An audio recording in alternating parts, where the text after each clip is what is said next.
Assalamualaikum warahmatullahi wabarakatuh. Salam sejahtera untuk kita semua. Perkenalkan, saya Meta Juwita Supriyatna yang merupakan salah satu dosen pada program studi manajemen sumber daya manusia aparatur Politeknik Setialan, Bandung.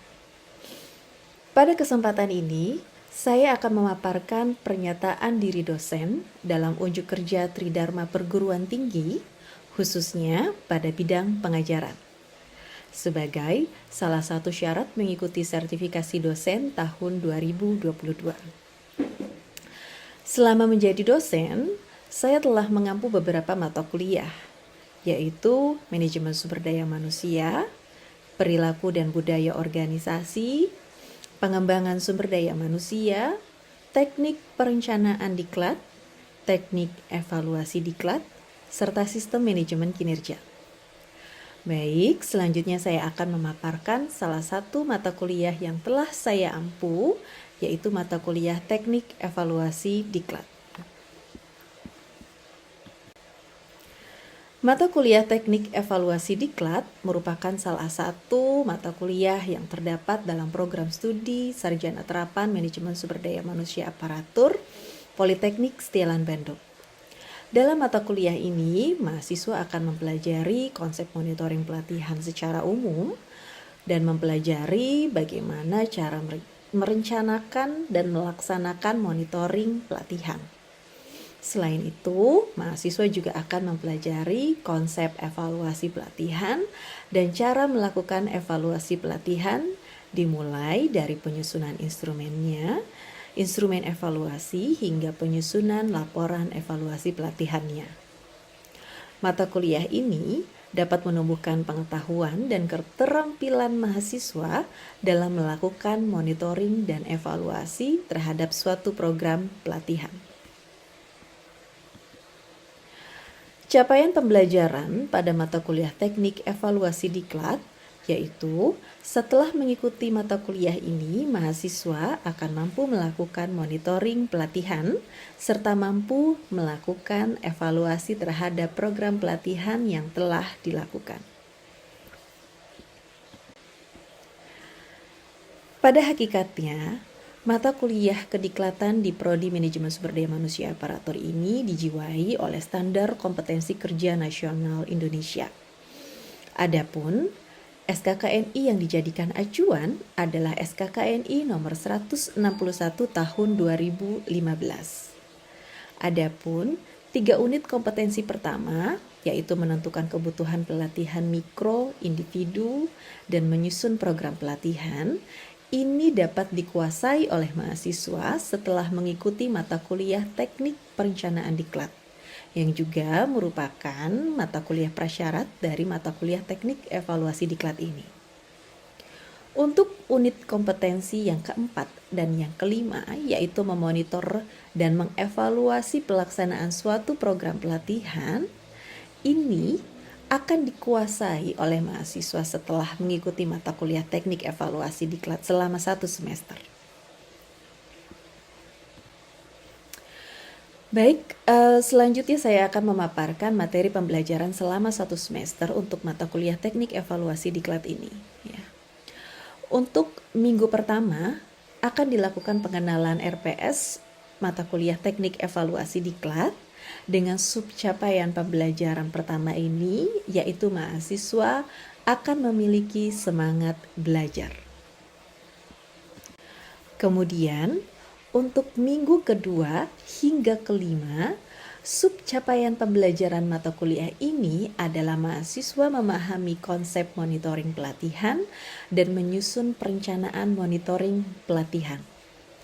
Pada sub CPMK yang kedua ini, mahasiswa akan mempelajari konsep monitoring pelatihan yang mencakup definisi, tujuan, fungsi, prinsip, pelaksanaan, aspek, dan ruang lingkup monitoring pelatihan. Kemudian, mahasiswa juga akan mempelajari bagaimana caranya merencanakan monitoring pelatihan yang mencakup konsep perencanaan monitoring pelatihan, kemudian metodenya apa saja, kemudian merencanakan monitoring pelatihan untuk setiap aspek pelatihan, hingga menyusun perangkat dan juga jadwal monitoring pelatihan. Serta mahasiswa juga akan memahami bagaimana pelaksanaan monitoring pelatihan yang meliputi tahapan pelaksanaan monitoring pelatihan, simulasi pelaksanaan monitoring pelatihan, hingga pelaporan hasil monitoring pelatihan. Adapun output yang akan dicapai oleh mahasiswa pada sub CPMK yang kedua ini adalah nantinya mahasiswa akan mampu menghasilkan sebuah dokumen laporan monitoring pelatihan.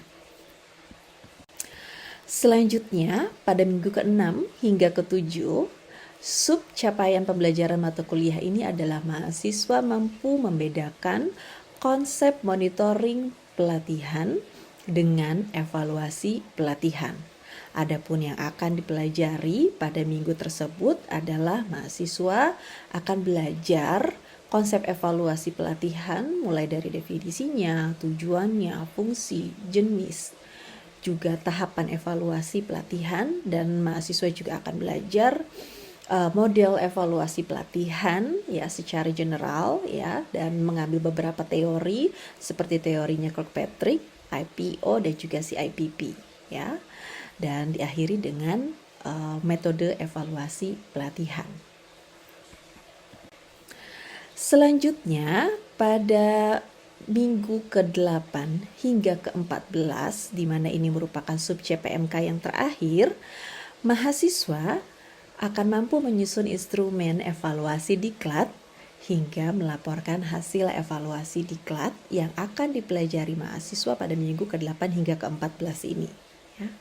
Pada sub CPMK keempat ini atau sub CPMK yang terakhir, mahasiswa akan mempelajari konsep dan panduan evaluasi pelaksanaan pelatihan, di mana konsep evaluasi pelatihan ini yang akan dipelajari mengacu kepada teori Kirkpatrick yang terdiri dari 4 level, yaitu level learning, level job behavior, level result, dan level reaction. Dan pada minggu ke-11 hingga ke-14, mahasiswa ini akan diminta untuk lebih memperdalam lagi level reaction ya. Di mana di minggu tersebut mahasiswa ini akan diminta untuk mendistribusikan instrumen evaluasi yang sudah mereka susun. Kemudian mereka akan mengolah dan juga menginterpretasikan datanya hingga mereka akan melakukan penyusunan dokumen laporan evaluasi pelatihan. Kemudian model pembelajaran yang digunakan dalam mata kuliah ini adalah student center learning, di mana student center learning ini adalah model pembelajaran yang merupakan pendekatan pembelajaran yang menempatkan siswa atau peserta didik sebagai pusat dari proses belajar. Sedangkan metode pembelajaran yang digunakan adalah project based learning, di mana merupakan metode pembelajaran yang menggunakan proyek atau kegiatan sebagai media.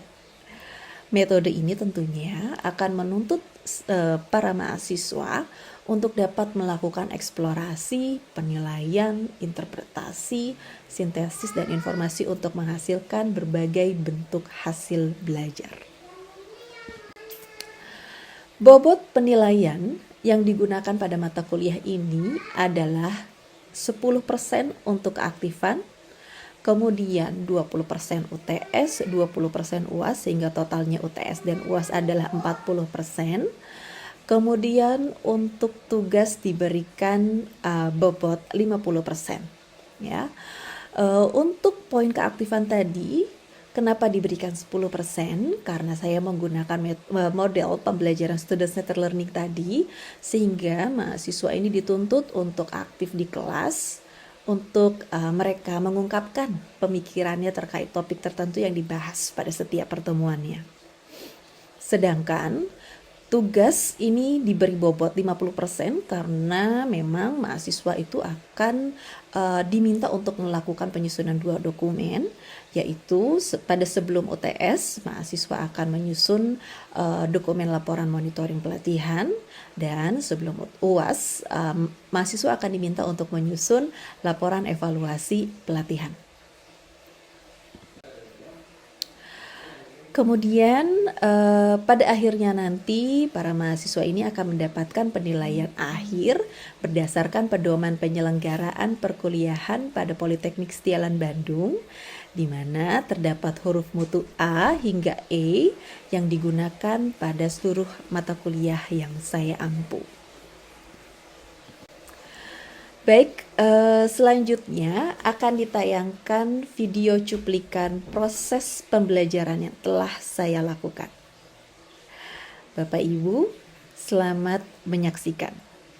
Tahap pelaksanaan pelatihan ini bisa dibagi menjadi 3 tahapan.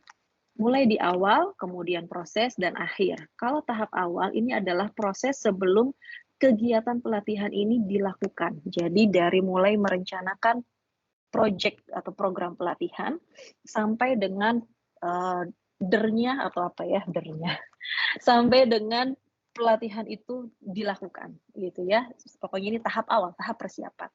Sedangkan tahap proses ini dilakukan saat pelatihan ini sedang berlangsung, hari H-nya pelatihan ya.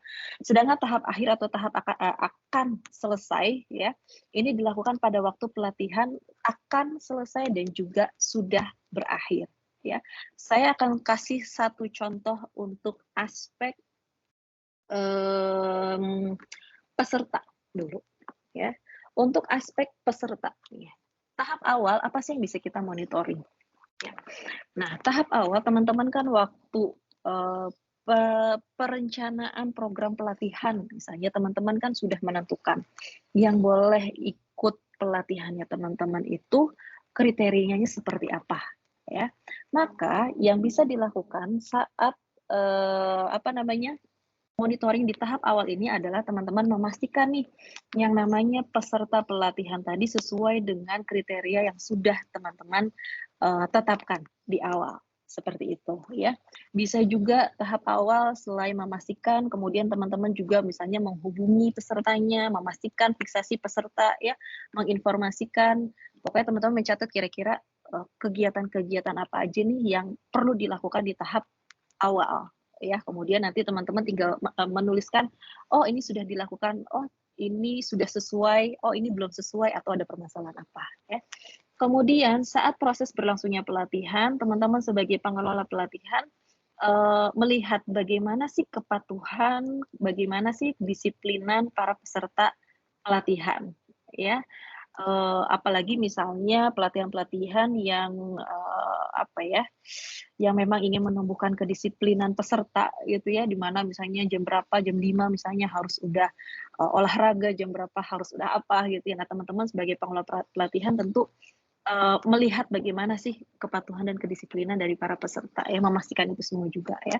Kemudian melihat dalam proses pelatihan ini bagaimana sih keaktifan dan inisiatif dari para peserta ya. Kemudian di akan atau di akhir pelatihan ini dilihat ya sama teman-teman bisa melihat bagaimana sih misalnya kemampuan dari peserta di akhir pelatihan dibandingkan dengan ketika mereka belum mulai nih pelatihan ya.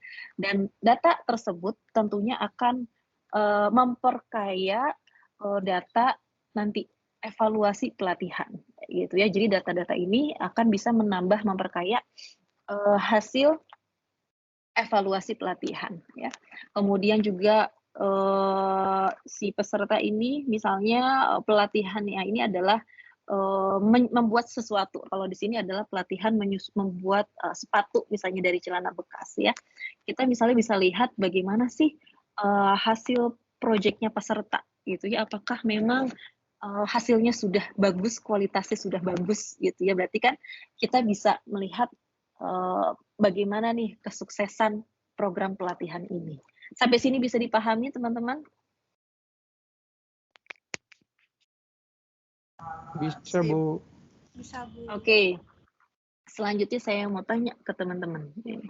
Tadi kan aspek peserta, ya. Kalau aspek narasumber, kira-kira di tahap awal apa sih yang perlu dilakukan monitoring? Boleh raise hand terlebih dahulu.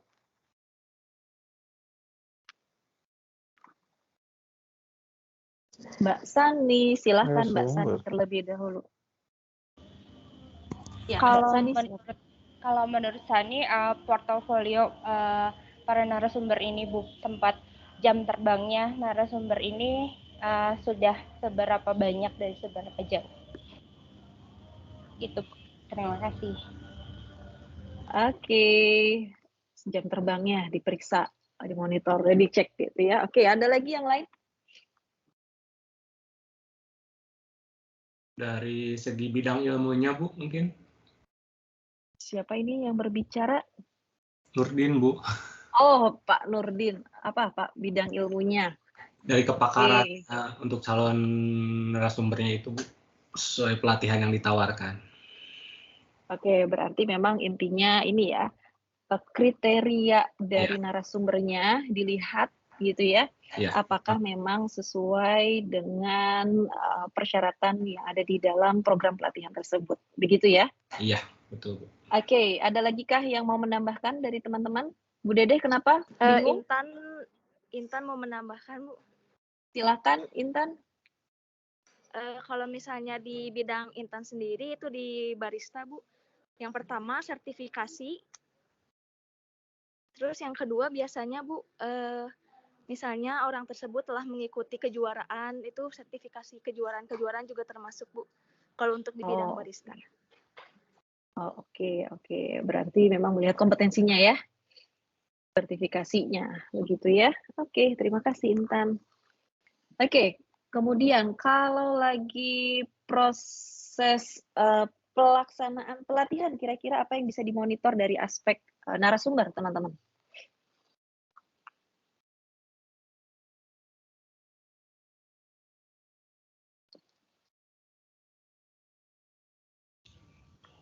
Kalau metode, Bu, metode apa yang diberikan? Apa, Bu? Oke, siapa nih, Bu Arni kayaknya suaranya? Iya, Bu. Kenapa? Jadi, Bu, untuk dalam pelaksanaan mungkin bisa dilihat metode apa yang digunakan oleh narasumber tersebut dalam penyampaian materi kepada peserta. Oke, melihat metodenya. Ada lagi yang lain? Pak Aska, bingung kah? Kayaknya lagi mikir soalnya. Mau menjawab mungkin Pak Aska? Oh, enggak, belum. Oke. Ada lagi yang lain? Teman-teman? Ibu izin jawab. Bu Dede dulu. Sok, bangga, Bu Dede. Kalau kesesuaian materi yang diberikan dengan pelatihan, Bu, bisa nggak? Oke. Apa kita tampung dulu. Terima kasih, Bu Dede. Mbak Sani mau menambahkan? Tadi sama kayak Bu Dede, Bu. Oh, oke. Oke. Selanjutnya kalau di akan atau akhir pelatihan nih, kira-kira narasumber apa yang perlu dimonitoring?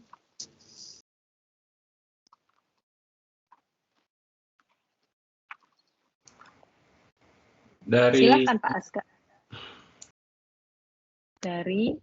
Mungkin menurut saya pas kalau di tahap akhir itu evaluasi maksudnya berupa tanya jawab soal materi yang diberikan selama pelatihan.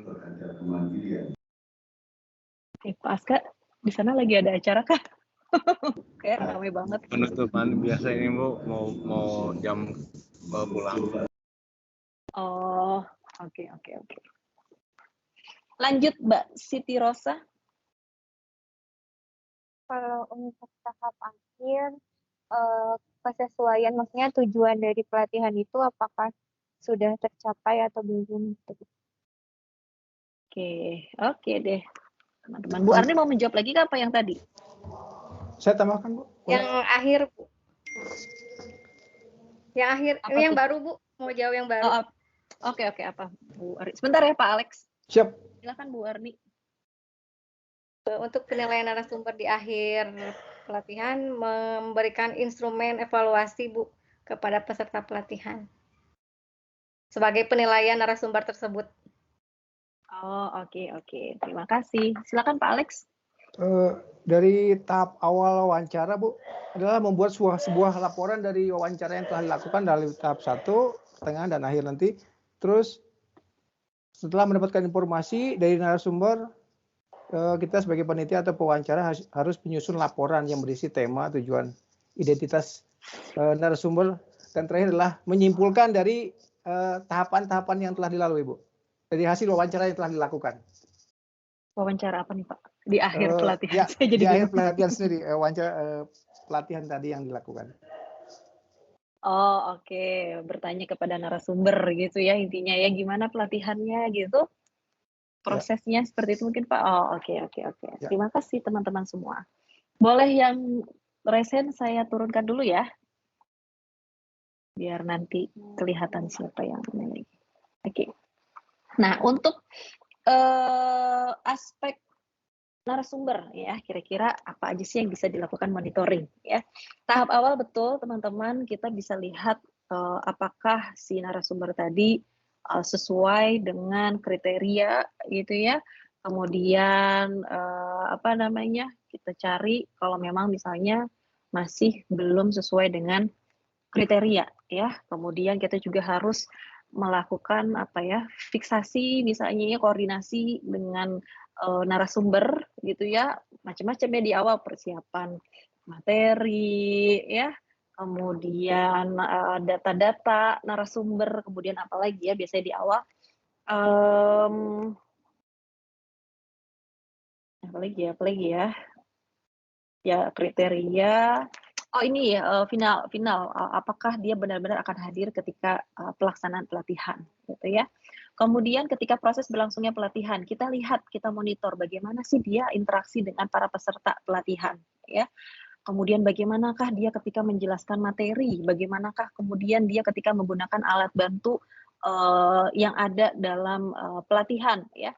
Kalau misalnya nanti kita dapatkan hasil evaluasi pelatihan berkaitan dengan level reaction atau level kepuasan peserta terhadap narasumber misalnya. Kita lihat misalnya kita dapat data kalau peserta itu nggak puas nih dengan narasumber kita.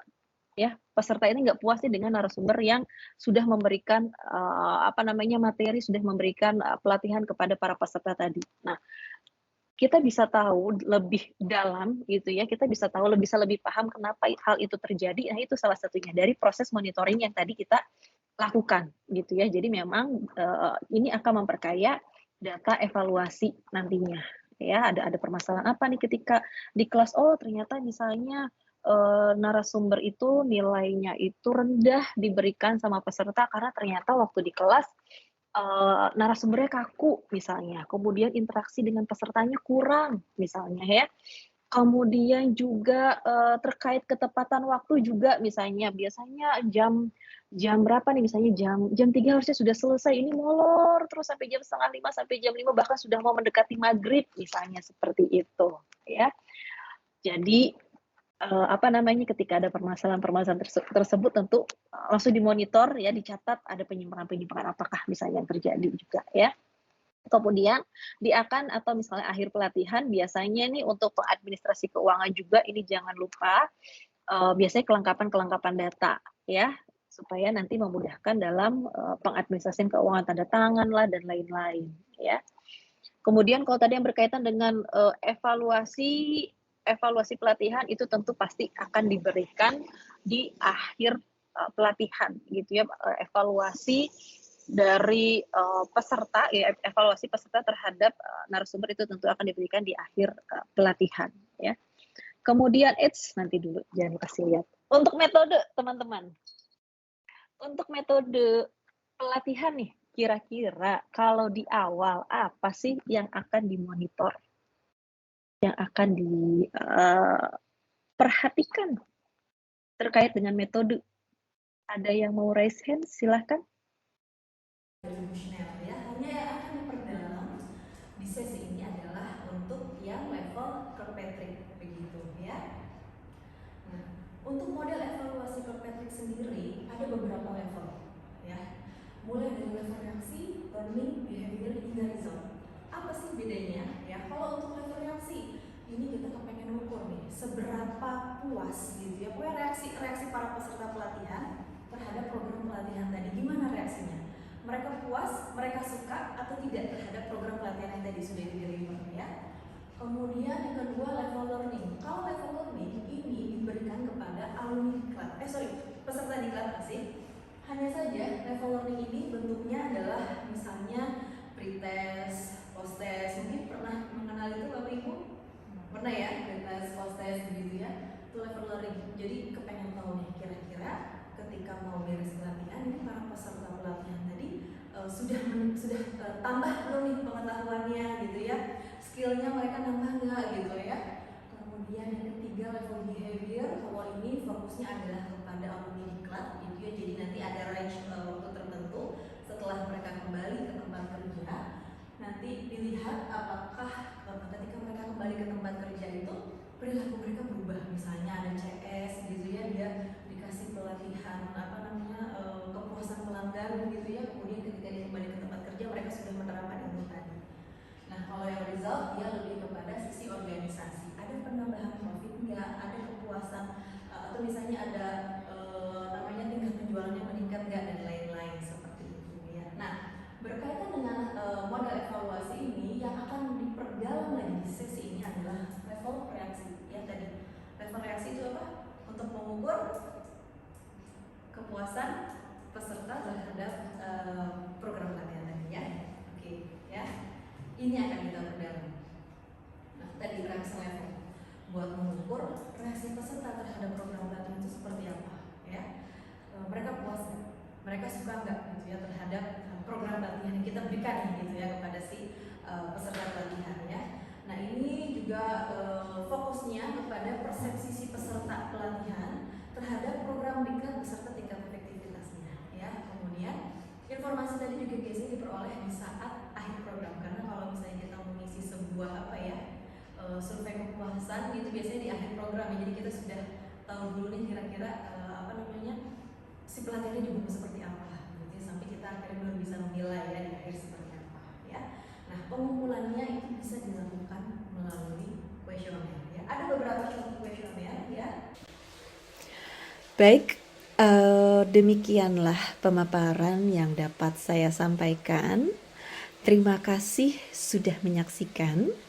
Salam sukses untuk rekan-rekan dosen semua. Saya akhiri. Wassalamualaikum warahmatullahi wabarakatuh.